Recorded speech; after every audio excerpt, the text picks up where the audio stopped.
The Bill of Rights. The first 10 amendments or Bill of Rights were approved and added to the Constitution by 1791.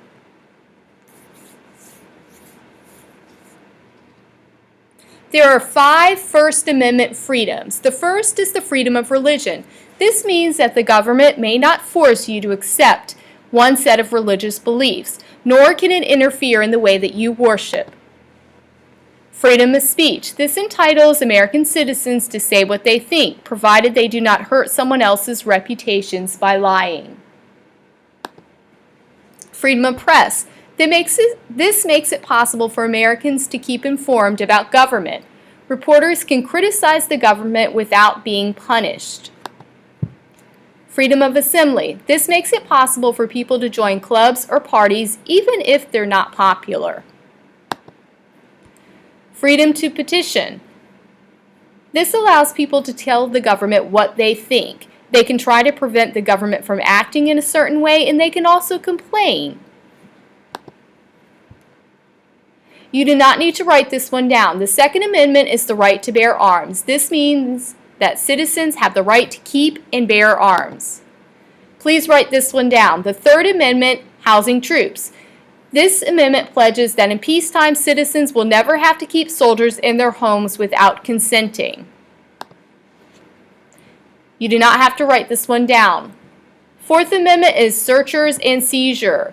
This protects citizens from improper searches of their bodies, possessions, or homes. It requires that a detailed warrant be issued by a judge listing exactly what can be searched.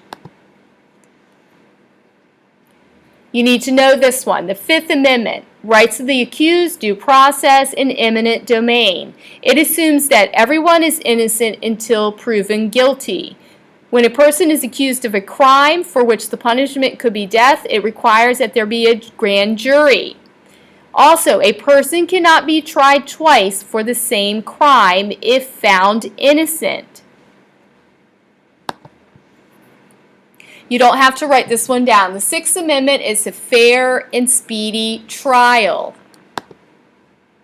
The Seventh Amendment guarantees jury trial. Please write this one down.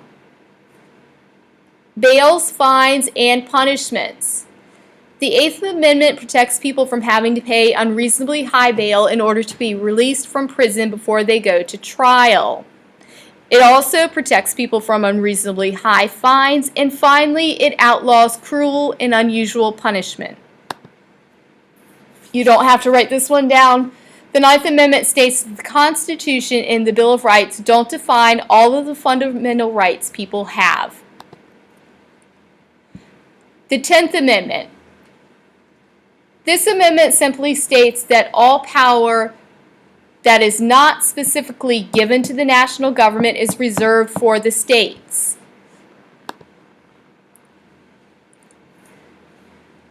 Amending the U.S. Constitution.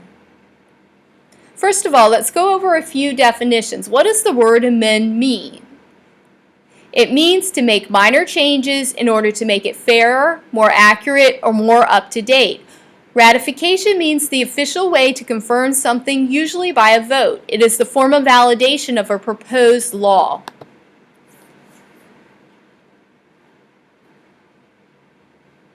These are the 2 steps to amending the U.S. Constitution. The main one that we are going to focus on is the ones that have ones. The reason being because the Constitution has only been amended using this way. First of all, the amendment must be proposed. That means 2/3 of the members of both the House and Senate must agree to the proposal, and then it goes through the process of ratification. It's ratified by 3/4 of the state legislatures. This is not a difficult or easy process, which is why we have so few amendments. There are only 27 amendments to the U.S. Constitution. The second steps that you see right here, where it's proposed first by a convention called by 2/3 of the states, this procedure has never been done. And then it would be ratified by 3/4 of the conventions in the states.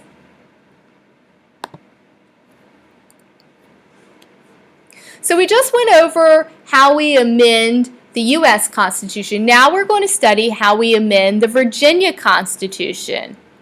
The process is the same as the U.S. Constitution. First, we need to have the amendment proposed, and it's proposed by the General Assembly, which is the legislative body for the state of Virginia.